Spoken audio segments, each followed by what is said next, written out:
लिंग के दरवाजे पर एक तलवार लटका दी गई और करूब पैरों के रूप में वहां लगा दिए गए।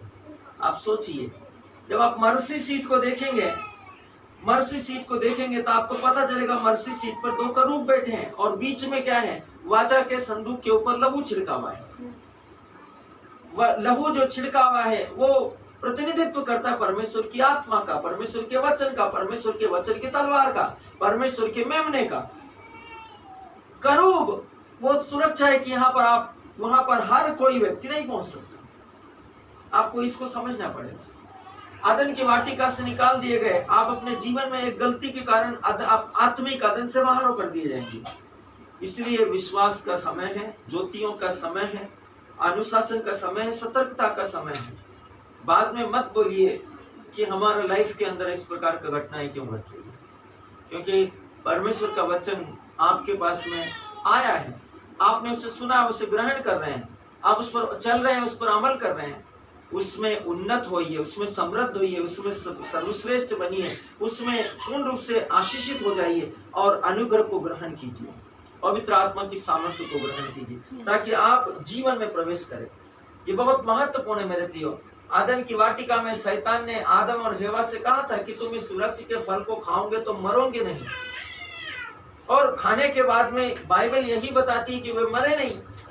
लेकिन क्या हुआ था, आत्मिक देह जो उनको दी गई थी वो उनके पास से खत्म कर दी गई। उनके उल्लंघन ने उनको उस आत्मिक जीवन से वंचित कर दिया। अब महिमा खत्म हो गई उनके पास, अब वो महिमा में नहीं है। अब आप महिमा को देखते हैं, जब आप पवित्र आत्मा को उतरते हुए देखते हैं और किसी व्यक्ति के जीवन में चंगाई को देखते हैं, वो महिमा उनके अंदर थी। जब आप विश्वास में वचन के साथ काम करते, वचन आप में बसा हुआ है, आप महिमा है, परमेश्वर के पुत्रों की महिमा। आप किसी को भी छुएंगे तो प्रभुता जो आपके कांधों पर दी गई है, अधिकार का राजदंड जो आपको दिया गया है, उसका इस्तेमाल कर कर आप कुछ भी कर सकते हैं। उसने कहा जो मुझ में विश्वास करेगा वो सब कुछ करेगा जो मैं करता हूं, बल्कि मुझसे भी ज्यादा महान और श्रेष्ठता के काम करेंगे।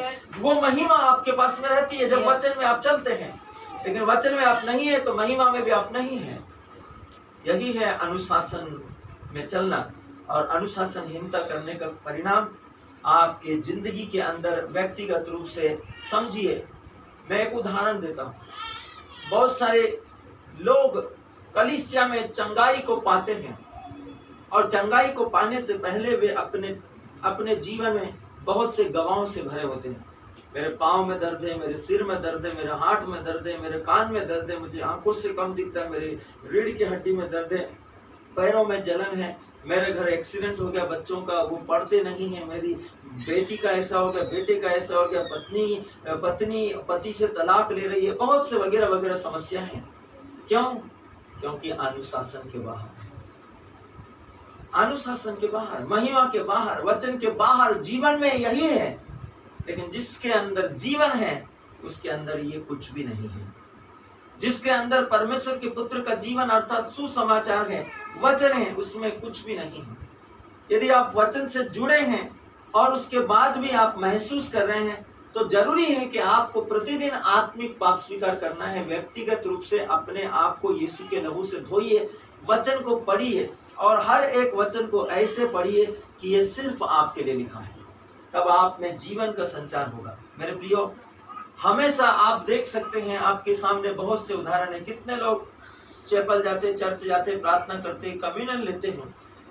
कम्युनियन सर्विस के बावजूद भी बहुत से लोग आज भी तंबाकू, बीड़ी, सिगरेट, ड्रग्स, नशा, चरस, गांजा इत्यादि अपशब्द, अपवाद, अवसाद, बकवास, फालतू बातें, चुगलियां, हंसी ठिठोले, ठट्टाहट करते रहते हैं। क्यों? क्योंकि उनके अंदर आत्मिक जीवन नहीं है। लिखा है 1 कुरिन्थियों 11 में, परमेश्वर के पुत्र के शरीर को अयोग्य रीति से ग्रहण कर शरीर और रक्त को, देह को, प्रभु की देह को पहचाने बिना यदि आपने खाया तो ये आपके लिए दंडाज्ञा है।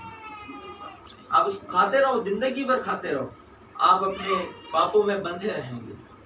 लेकिन कोई व्यक्ति विश्वास करते हुए अन्य जातियों में से या अविश्वासियों में से आता है और वो एक ही पल में विश्वास करता है और निजात पाता है कैंसर से, बड़ी बड़ी बीमारियों से। ये विश्वास के स्तर पर है। मेरे प्रियो, विश्व के लिए प्रभु यीशु मसीह का संदेश खुला है। तुम जाओ और सब जातियों को सुसमाचार सुनाओ। सुसमाचार सबके लिए है, इस विश्व के हर एक व्यक्ति के लिए है। जो विश्वास करेगा वो उद्धार पाएगा। आपको विश्वास करने से कोई क्रिश्चियन नहीं बन रहा है, विश्वास करने से आप उद्धार पा रहे हैं। बात उद्धार की है। आपकी जिंदगी के अंदर वो चीजें होना चाहिए जो परमेश्वर के राज्य में है, क्योंकि आपको परमेश्वर ने अपनी प्रतिरूपता में बनाया है। जब आप अपने जीवन को एक धर्म के रीति रिवाज के अनुसार जीने लगते हैं, धर्म आपको उद्धार नहीं दे सकता है।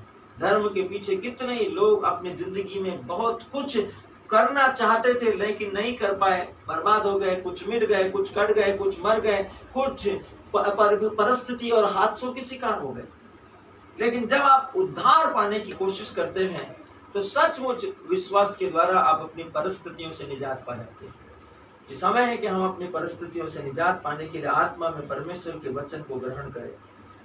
स्तोत्र ग्रंथ अध्याय 22 वचन संख्या 25 से लेकर वचन संख्या 28 हम परमेश्वर के वचन को सुने।